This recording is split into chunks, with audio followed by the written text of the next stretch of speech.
Šiandien žiniose Panevėžyje lankėsi socialinių mokslų daktarė Aušra Maldeikienė. Panevėžiečiai kviečiami į pavasarinę Maisto banko akciją. Jau kitą savaitę startuos 7. kamerinių spektaklių festivalis. Kino centre Garsas – tarptautinis Europos filmų festivalis. Šiandien Panevėžyje lankėsi savo griežtą nuomonę apie valstybės ekonominius procesus nebijant išsakyti žymi ekonomistė, mokytoja, dėstytoja, knygų ir vadovėlių autorė Aušra Maldeikienė. Socialinių mokslų daktarė pritarė prieš savaitę šalies vadovės išsakytai nuomonei, kad krizė pagaliau traukiasi iš Lietuvos, tačiau Maldeikienė neslėpė, kad šalies gyventojai dėl to jokio pagerėjimo nepajus. Nereikia maišyti, ką žmonės paprastai išgirsta. Jie paprastai išgirsta, kad krizės pabaiga kažkaip susieta su jų gyvenimu. Visiškai nesusieta. Tiesiog konstatacija ekonominio fakto, neįeinant, kas yra tas turinys, o kas man nepatinka, ko nepasako nei Grybauskaitė, nei Kubilius privalėtų pasakyti. Iš krizės išėjom nuvertinę darbo jėgą.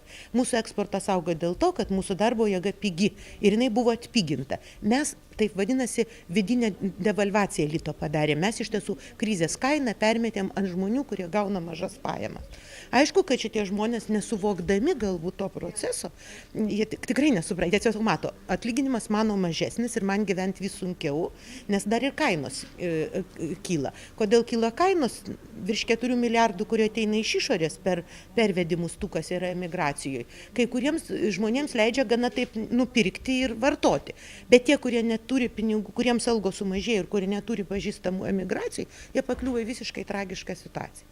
Tai jeigu mes turėtumėm sąžiningą Kubilių ir sąžiningą Grybauskaitę, jie neturėtų po to pamiršti kalbėti apie žmones, o jie kalba apie biudžetą. Tai aš nesuprantu, ar Grybauskaitė rinko biudžetas, ar Grybauskaitė rinko žmonės. Man atrodo, kad jai svarbiau biudžetas, o jinai turėtų kalbėti apie žmonės. Kad tie dalykai susieja, kad subalansuotas biudžetas garantuoja tvarumą, čia yra kitas klausimas. Bet prezidentas yra žmonių prezidentas, o ne biudžeto. Pačia opiausia šių dienų Lietuvos problema Aušra Maldeikienė įvardija itin mažus gyventojų atlyginimus. Aš manyčiau, yra pirma ir pagrindinė problema. Žmonės neišgyvena, atlyginimai neturi jokio ryšio su žmonių gyvenimu. Reiškia, mes turime tokio kabutėse sovietinio tipo ekonomiką, kur visi vaidina, kad saulė šviečia, bet jos nėra. Tai iš tikrųjų ekonomika yra sveiko proto mokslas ir jeigu šitoje šalyje negalima užgyventi už pigiau negu 1300 į rankas panašiai žmogui, reiškia, nereikia pasakoti, kad kažkas už tai gyvena. Tai arba tie žmonės tada priversti išvaromi išvažiuoti, arba jie tiesiog badauja, neprivalgo ir laukia pabaigos, arba iš tikrųjų jie užsima dievai žino kuo, tempia kontrabandą ir jos net kaltinti negali, todėl kad jie kažkaip turi išgyventi. Tai valdžia, kuri nekalba sveiko proto kategorijomis, yra valdžia, kuri meluoja. Tai aš manau, kad mūsų didžiausia problema, valdžia turi pradėti šnekėti paprastą dalyką. Ar gali žmogus šitoj šalyje, o pas mus 48% gauna iki 1000 atlyginimų, ar iš tikrųjų jie gali gyventi ir iš ko jie iš tikrųjų gyvena.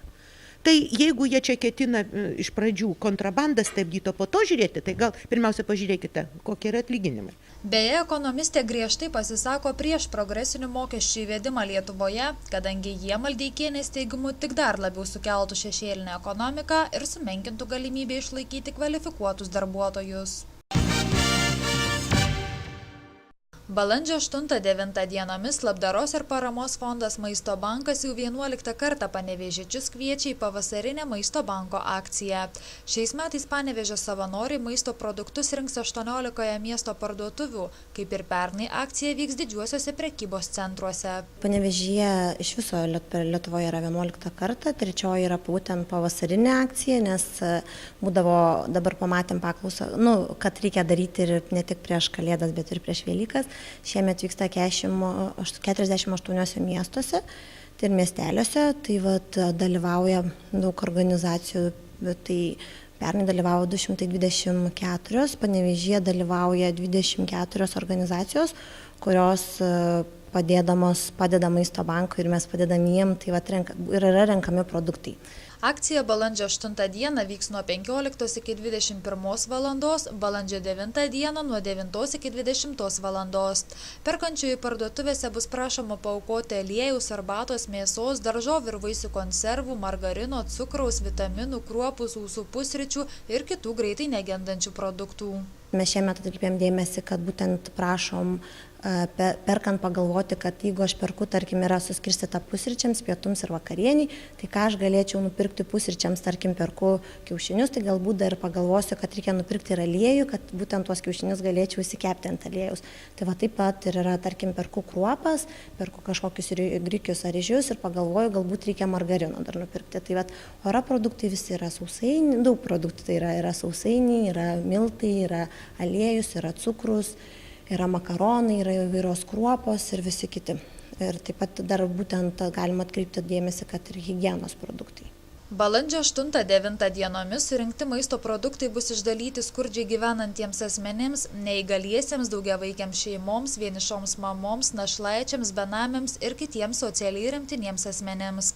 Dalis produktų iškeliaus į labdaros valgyklas ir organizacijos, kurios remiamiems asmenims tiekia karštą maistą. Balandžio 12 dieną Panevėžio teatre Menas startuos jau tradiciniu tapęs 7. kamerinių spektaklių festivalis. Tai tikrai labai gera proga pamatyti per 10 dienų 10 Lietuvos teatro naujausių darbų, pastatymų ir jie stengiasi atvežti geriausius darbus, kad panevėžiečiai pamatytų. Ir mes, aišku, tuo labai džiaugiamės.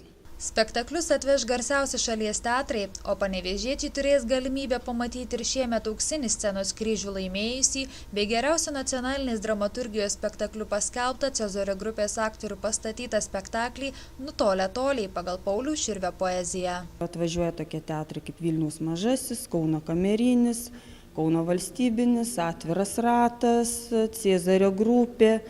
Ir žinoma, mes nepamirštam jaunimo, nes yra, kaip žinom, dabar kūrėsi daug tų teatriukų, gan mažų VŠI, ten baigė studentai, režisieriai ir ne visur jie telpa į tuos teatrus.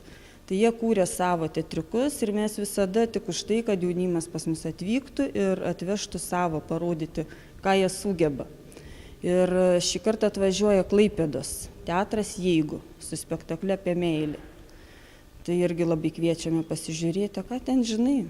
Kad gali tas jaunimas ir tam senimui nosį nušluostyti. Spektaklius vertins kompetentinga komisija sudaryta iš aktorių ir visuomenės veikėjų, o nugalėtojams atiteks pereinamasis prizas. Jau šį penktadienį kino centre Garsas startuoja 7. tarptautinis filmų festivalis Europos kinas ir dieną ir naktį. Šiemet festivalio programą sudaro 2 dalys, viena skirta suaugusiesiems, kita vaikams ir jaunimui. Man džiugu, kad mes išlaikom vis tą patį festivalio formatą, tik tai jį dar plėtojam, šiemet vaikiška programa yra atskirai suformuota, visą savaitę rodysime ir prie vaikiškų filmų animacinės dirbtuvėlės, mūsų lietuvių animatoriai, grandai animatoriai, tokie kaip Ilja Bereznickis, Aikštinis ir kiti pristatys, atvažiuos ir mūsų mažiesiems žiūrovams ir jaunimui pristatinės savo filmus ir mokins, supažindins, kaip gimsta animacija. Ir vaikai turės galimybę savo piešinių pagalba, žaislų pagalba sukurti mini filmukus ir juos mes parodysim didžiajame ekrane. Suaugusiųjų auditorijai skirta 14 Lietuvos ir Europos kino filmų, tarp jų net 2 respublikinės premjeros, Viskas Dievo valioje ir 2 Indeliai jogurto. Pastarąjį filmą Lietuvos žiūrovai galėjo išvysti šių metų kino pavasaryje. Suaugusiems taip pat pakankamai įdomią, intriguojančią programą paruošėme ir atidarymo formatas festivalių išlieka toks pat, 2 kino salėse, 6 non-stop filmai, pertraukėlėse džiazas, taip pat ištvermingiausiems naktypiečiai bus, o per naktypiečius šiemet intriga yra, bus Pilvo šokis pristatomas. Kodėl Pilvo šokis? Todėl, kad festivalio, ko gero, vienas iš geriausių įdomiausių filmų yra prancūzų Grūdo paslaptis. Na, o tas filmas kalba apie labai gyvenimiškus dalykus ir pasakojimas vyksta per pilvo šokį. Išreiškiamos emocijos, jausmai ir tai yra pakankamai įdomu, pakankamai nauja gal mūsų akiai. šis filmas. Na, tikiuosi, kad ateisit, pamatysit ir patirsit daug žavių akimirkų. Tarptautinis filmų festivalis Europos kinas ir dieną ir naktį kino centre Garsas vyks balandžio 8-21 dienomis.